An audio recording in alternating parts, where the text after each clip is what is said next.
الحمد لله رب العالمين والصلاة والسلام على أشرف الأنبياء والمرسلين قائد الغر المهجلين محمد وعلى آله وأصحابه ومن دعا بدعوته إلى يوم الدين. أما بعد، فعن حذيفة رضي الله عنه أن رسول الله صلى الله عليه وسلم قال: لا تقولوا ما شاء الله وشاء فلان ولكن قولوا ما شاء الله ثم شاء فلان. رواه أبو داود بإسناد صحيح. وقال الإمام النخعي رحمه الله: يكره أن يقول أعوذ بالله وبك، بل يقول أعوذ بالله ثم أعوذ بك، ولا يقول لولا الله وفلان، بل يقول لولا الله ثم فلان. ابھی آپ کے سامنے سنن ابی داؤد کے حوالے سے حذیفہ ابن یمان رضی اللہ عنہ کی ایک حدیث پڑھی گئی. توحید کی تحقیق اور پختگی کے تعلق سے یہ حدیث ہے. رسول گرامی صلی اللہ علیہ وسلم نے فرمایا: یہ نہ کہو کہ جو اللہ چاہے اور تم چاہو، فلاں چاہے. یہ ایک جملہ عام طریقہ سے لوگوں کی زبان پر جاری رہتا ہے، اللہ چاہے اور آپ چاہیں گے. یہ جملہ عام طریقہ سے لوگ بولتے ہیں، اللہ چاہے گا اور آپ چاہیں گے تو ہمارا یہ کام ہو جائے گا. جیسے لگتا ہے کہ بہت سمپل جملہ ہے، حقیقت یہ ہے کہ یہ بہت سنگین جملہ ہے، شرکیہ جملہ ہے. کیونکہ لفظ واو عربی میں، جس کا ترجمہ انگریزی میں اینڈ کیجئے، اللہ چاہے اور آپ چاہیں، اس میں آدمی بندے کو اللہ کے مساوی کرتا ہے، شریک کرتا ہے، بولنے میں شریک کرتا ہے. اگر یہ نظریہ ہو، یہ عقیدہ ہو کہ اللہ تو بہت بڑی ہستی ہے، وہ تو سب سے بلند ہے، اور یقیناً جس کو ہم کہہ رہے ہیں کہ آپ چاہیے گا وہ اللہ سے بہت کمتر ہے، مقابلہ ہی نہیں، تب بھی یہ کلمہ آپ کا شرک اصغر ہے کہ آپ نے اس غیر کو، اس بندے کو اللہ کے ساتھ بولنے میں، کلمے میں، جملے میں جوڑ دیا، برابر کر دیا. لیکن اگر کوئی یہ سمجھے کہ یہ اللہ کے برابر ہے اور اس کا چاہنا بھی ایسے ہی جیسے اللہ کا چاہنا، یا اس سے بھی بڑھ کے کہے کہ اللہ کے چاہنے سے زیادہ اس کا چاہنا اویلیبل ہے، تو یہ جملہ ماشاء اللہ و شیتا کہنے والے کا، یہ سمجھتے ہوئے کہ اس کی چاہت اللہ کی چاہت کے برابر ہے یا اللہ سے بڑھ کے ہے، یہ شرک اکبر ہوگا. اور اگر سمجھتے ہیں کہ نہیں یہ کمتر ہے، اللہ برتر ہے، یہ عقیدہ اور یہ نظریہ رکھتے ہوئے یہ جملہ کہنا اللہ چاہے اور آپ چاہیں، تو چونکہ یہ واو کا لفظ شراکت کو چاہتا ہے، جمع کو چاہتا ہے، دو ہستی کو جمع کر دیا آپ نے، کوئی لیول مقرر نہیں کیا اوپر نیچے کا، کیونکہ واو جمع کرتا ہے. اگر ہم یہ کہیں کہ احمد اور محمد آیا تو ساتھ آیا، دونوں ساتھ آیا، یہ معنی ہوگا. لیول یہ کرتے، تقدیم تاخیر کے لیے لفظ ثم آتا ہے عربی میں، جس کو انگریزی میں دین کہتے ہیں، آفٹر. محمد آیا دن احمد آیا، تو اگر یہ لفظ کہیں تو چلے گا. آدمی کے آنے میں کوئی حرج نہیں ہے، آپ کہیے محمد آیا احمد آیا، لیکن اللہ کے معاملے میں کہہ رہے ہیں کہ اگر آپ یہ کہتے اللہ چاہے اور فلاں چاہے، تو واو کے معنی کو سمجھانے کے لیے میں نے یہ مثال دی کہ واو یہ جمع چاہتا ہے دو چیزوں کو، کئی چیزوں کو، فلاں اور فلاں اور فلاں اور فلاں اور فلاں. پہلی چیز ہوگی معطوف علیہ، اور اس کے بعد سب کو آپ اسی پر ڈپینڈ کر رہے ہیں، اور سب ایک ساتھ ہوگا، یہ معنی پایا جائے گا. تو واو جمع کو چاہتا ہے اور شراکت کو چاہتا ہے. اس لیے یہ کہا جائے گا کہ یہ جملہ بے ادبی ہے، اللہ کی شان میں گستاخی اور شرک اصغر ہے. اگر کہنا ہی ہو تو تم یہ کہو ماشاء اللہ ثم شاء فلان، کہو اللہ چاہے گا پھر آپ چاہیے گا. یہ پھر نے مقرر کر دیا، بندے کی حد مقرر کر دی کہ اللہ کا چاہنا مقدم ہے، جب تک اللہ نہیں چاہے گا اس وقت تک کوئی نہیں چاہ سکتا. اللہ چاہے گا پھر آپ چاہیے گا، یہ ترتیب مقرر کر رہا ہے. جیسے آپ ترتیب کرتے ہیں، پہلے محمد آیا، پھر احمد آیا، پھر زید آیا، تو کوئی بھی سننے والا یہی سمجھے گا کہ آپ ترتیب بتا رہے ہیں. لیکن اگر کہیں گے احمد آیا اور محمد آیا اور فلاں آیا اور فلاں آیا اور فلاں اور فلاں کریں گے، مان لو کہ سب ساتھ آیا، آپ ترتیب مقرر نہیں کر رہے. لیکن اگر کہیں پھر تب معلوم ہوا ترتیب. تو ادب یہ ہے کہ آدمی کہے اللہ چاہے پھر آپ چاہیں. اس میں یہ میسج جاتا ہے کہ آپ کا چاہنا اللہ کے چاہنے کے بعد ہوگا. پہلے اللہ چاہے گا، اللہ چاہے گا تب آپ چاہیں گے. جب تک اللہ نہیں چاہے گا آپ ہمارے لیے کچھ سوچ ہی نہیں سکتے، ہمارے لیے کچھ چاہ ہی نہیں سکتے. بہت ایمان کی بات ہے اور بہت توحید افروز جملہ ہے. اللہ چاہے گا پھر آپ چاہیے. بہرحال آپ نے واو اور ثم کے لفظ کے فرق کو سمجھ لیا. انشاءاللہ ہماری اور بھی مجلسوں میں یہ نقطہ آپ کو کام آئے گا.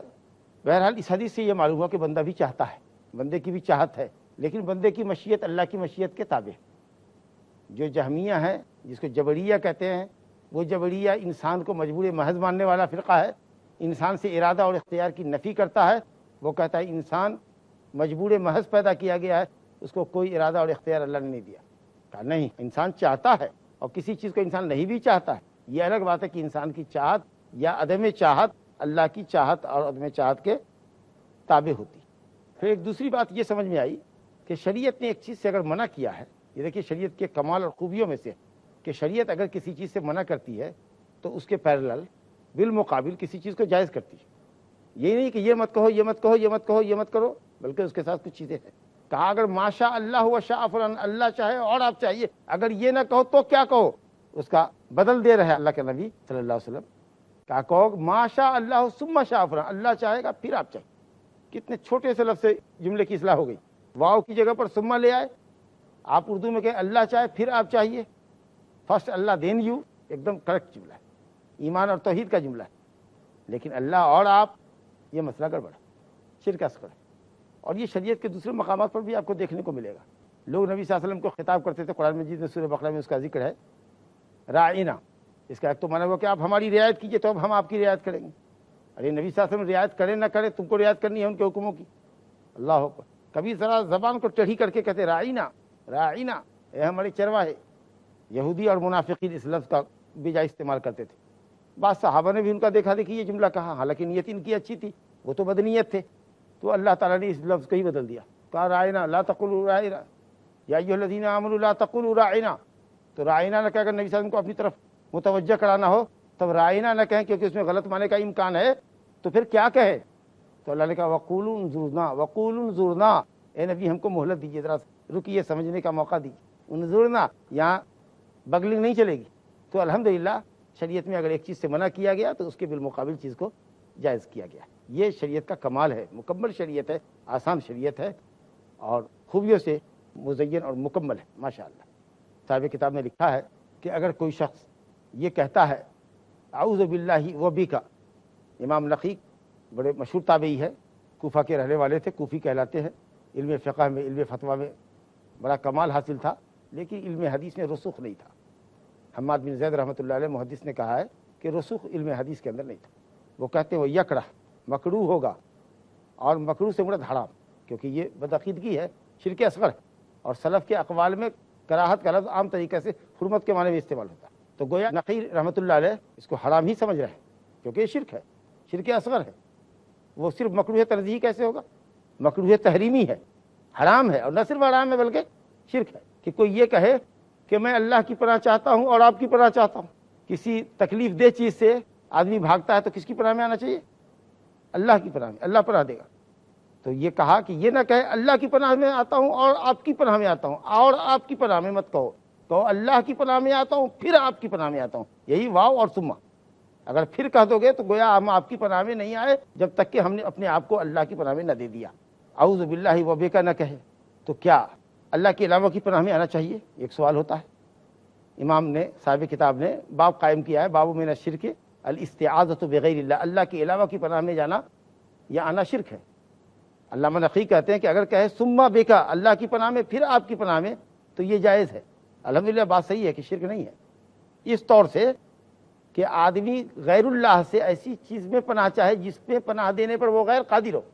مثال کے طور پر ایک شخص بھاگ رہا ہے، کوئی اس کو کھدیڑ رہا ہے، پولیس کو اس نے دیکھا، اس سے چمٹ گیا، اس کے پیچھے آ کر کے کہا مجھے بچائیے، میں آپ کی پناہ میں آیا، مجھے بچائیے. کسی کے گھر میں گھس گیا، کوئی بدماش میرا پیچھا کر رہا ہے، مجھے بچائیے.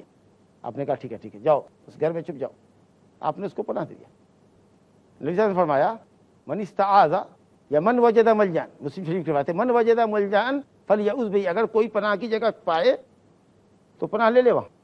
ہاں ایسی چیز کے لیے پناہ لینا یا ایسے شخص سے لینا جو پناہ دینا دے سکتا ہو.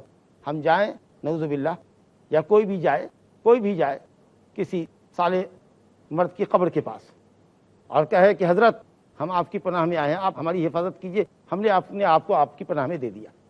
اگر اس طریقے سے آپ پناہ چاہیں گے اللہ کے علاوہ کی، جیسے مشرکین جاتے تھے اور کہتے تھے، شیطان کے سرداروں کو آواز لگاتے تھے کہ اس چٹیل میدان میں اے کبیر و حاضل وادی، اس وادی کے سردار شیطان، بڑے شیطان کو پکارتے، ہم کو اپنی پناہ میں لے لو. تو اگر یہ نظریہ ہو تو شرک اکبر ہے. لیکن جہاں آدمی پناہ پائے اور ایسے شخص سے پناہ چاہے جو آپ کو پناہ دینے پر قادر ہو اور وہ اس کے بس میں ہو، تو یہ پناہ شرکیہ نہیں ہے. اب ضروری ہے کہ اگر کسی شخص نے آپ کے سامنے اللہ کی قسم کھائی، اور اللہ ہی کی قسم کھانی چاہیے، اللہ کے کسی بھی نام کی اور کسی بھی صفت کی، تو انسان پر کیا ضروری ہے؟ اللہ کے ساتھ ادب اور تعظیم کا تقاضا یہ ہے کہ آپ قسم کھانے والے کی قسم کا اعتبار کریں۔ انشاءاللہ ایک وقفے کے بعد آپ سے سلسلہ کلام جاری رہے گا۔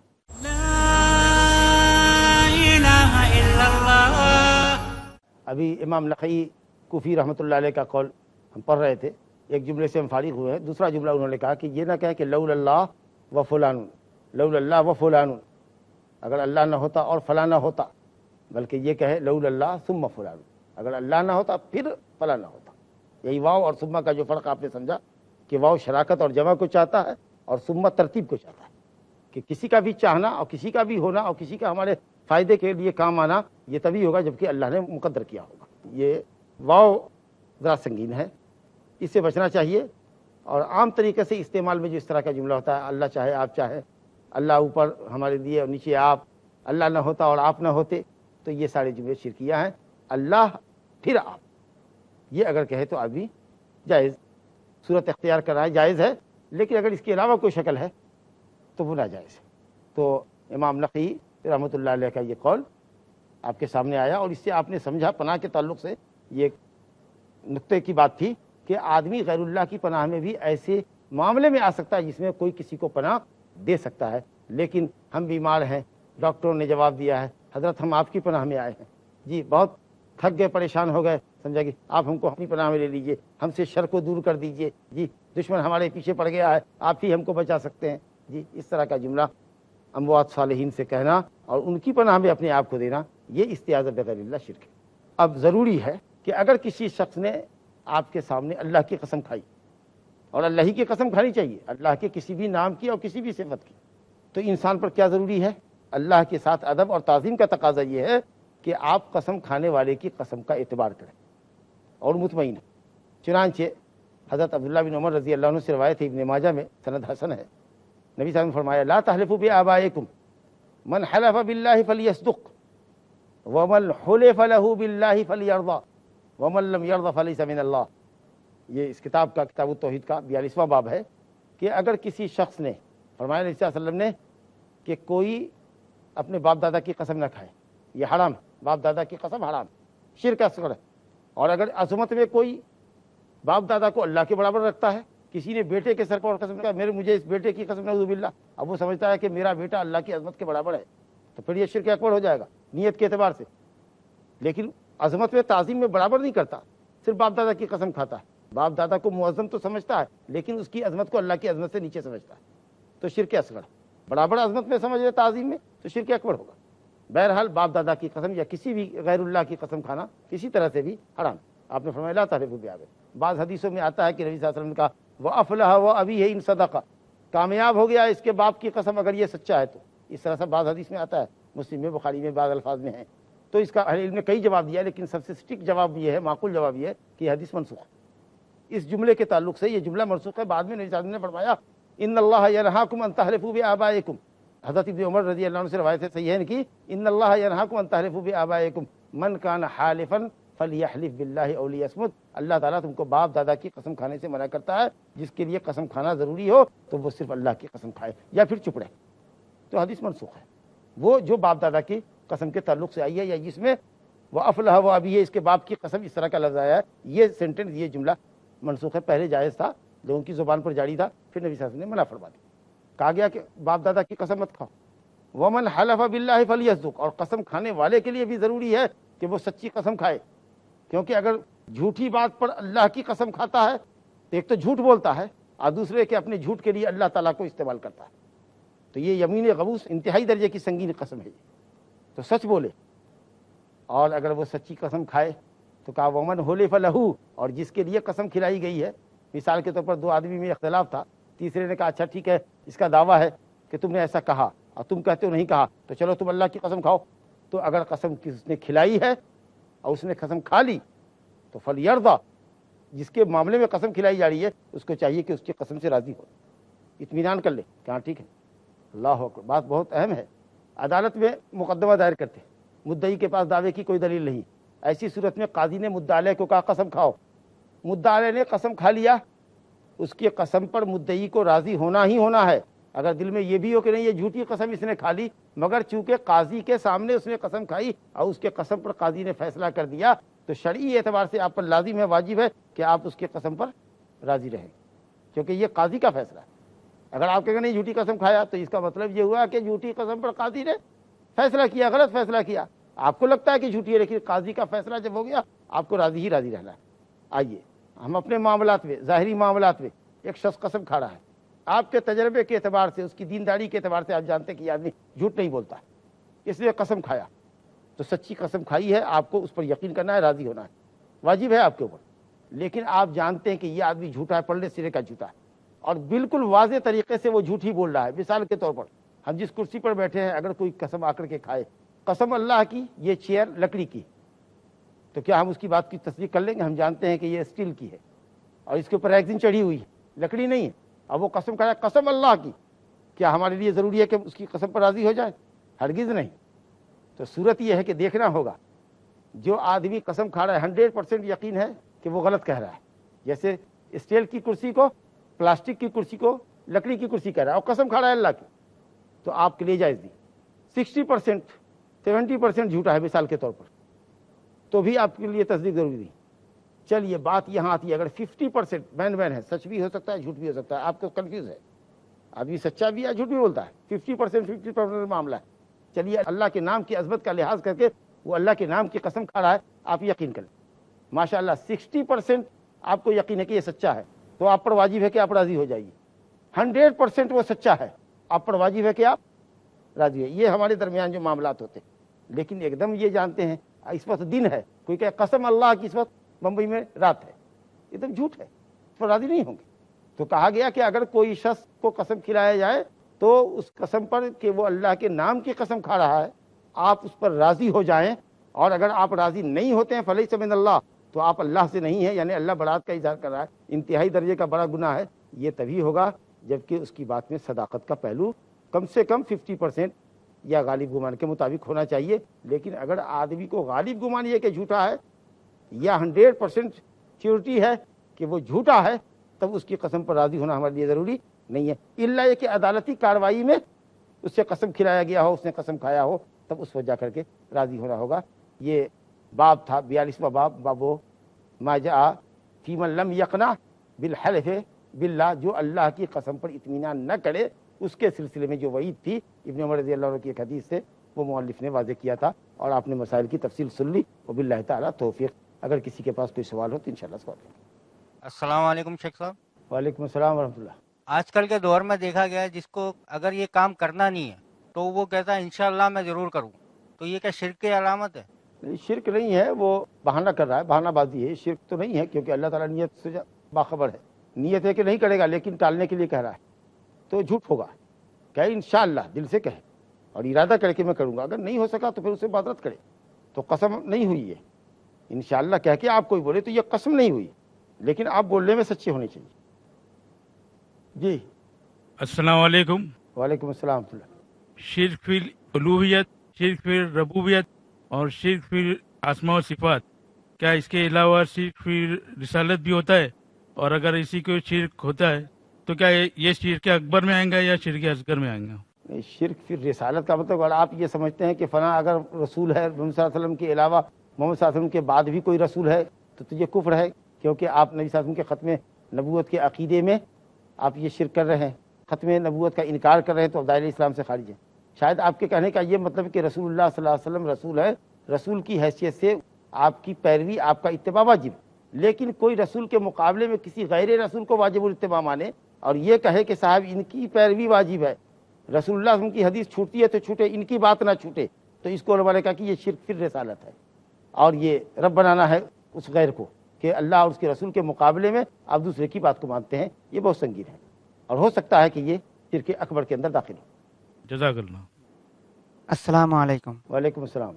شیخ، آپ نے ذکر کیا کہ اللہ کے علاوہ اور کسی کا قسم کھانا شرک ہے، تو کیا ہم لوگ قرآن کے اوپر ہاتھ رکھ کے کچھ بات بول سکتے ہیں کہ میں قرآن کے اوپر ہاتھ رکھ کے یہ بات کہہ رہا ہوں کہ یہ بات سچ ہے، لیکن قسم نہیں کھا رہا ہوں کہ قرآن کی قسم کھا کے میں یہ بات کہہ رہا ہوں، قرآن کے اوپر ہاتھ رکھ کے کہہ رہا ہوں، تو کیا یہ شرک ہوگا یا نہیں؟ انشاءاللہ شرک نہیں ہوگا، جائز کے درجے میں آئے گا۔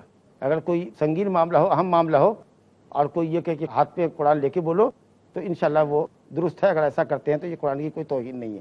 اور قرآن مجید اللہ کا کلام ہے. پھر اگر کوئی کہے کہ قرآن کی قسم تو بھی یہ شرک نہیں ہے, کیونکہ قرآن اللہ کا کلام ہے, کلام اللہ کی صفت ہے. جزاک اللہ سے. السلام علیکم شیخ. وعلیکم السلام ورحمۃ اللہ. اگر کسی نے غیر اللہ کی قسم کھائی یا جھوٹی قسم کھائی تو اس کا کفارہ کیا ہے؟ جھوٹی قسم کھائی تو اس کا کوئی کفارہ نہیں ہے, اللہ کے سامنے جھوٹ سے توبہ کرے. اور غیر اللہ کی اگر قسم کھائی ہے اور غیر اللہ کی عظمت اس کے سامنے آئی ہے تو اللہ سے معافی بھی مانگے, استغفار کرے, استغفار کرے. نبی صلی اللہ علیہ وسلم نے فرمایا من حلف باللہ والعزى, جو لات اور عزیٰ کی قسم کھائے اس کے پیش نظر ہے تو فلیستغفر اللہ, تو استغفر اللہ پڑھے اور لا الہ الا اللہ کہے. تو اگر آدمی غیر کی تعظیم کرتا ہے تو اس کا کفارہ یہ ہے کہ لا الہ الا اللہ کہے. یہ ایمان کی تجدید نہیں ہے بلکہ کفارہ ہے. اور اگر جھوٹی قسم کھایا تو اس کا کوئی کفارہ نہیں. السلام علیکم شیخ. وعلیکم السلام ورحمۃ اللہ. اس سے پہلے آپ نے یہ کہا کہ اللہ کے پر کسی کو سبب مت بناؤ. اگر ہم جا رہے ہیں راستے میں گاڑی لے کر کے اور خراب ہو گئی, وہاں ہم یہ کر کے بیٹھے کہ اللہ ہی مستری بھیجے گا, وہ بنائے گا. آخر کہیں سے ڈھونڈنا پڑے گا ہم کو مستری. سبب تو جو جائز سبب ہے اس کو اختیار کرنا ہی کرنا ہے. سبب اختیار کر کے آدمی صرف سبب پر بھروسہ نہ کر لے, بھروسہ اللہ پر کرے. آپ نے مستری کو تلاشا, بلایا, اس نے ٹھیک کیا, لیکن یہ ضروری نہیں ہے کہ وہ مستری اس کو ٹھیک کر ہی دے گا, کامیاب ہوگا, جب تک کہ اللہ کی مشیت اور مرضی نہ ہو. اور جب وہ مستری مزدوری کرے گا تو آپ مزدوری پہلے طے کر لیں تاکہ اختلاف نہ ہو, اور طے شدہ مزدوری بھی آپ کو دینی ہی ہوگی. وباللہ تعالیٰ توفیق. وصلی اللہ علیہ نبینا محمد وآلہ وصحبہ اجمعین. اللہ اللہ یا ربی یا اللہ, اللہ یا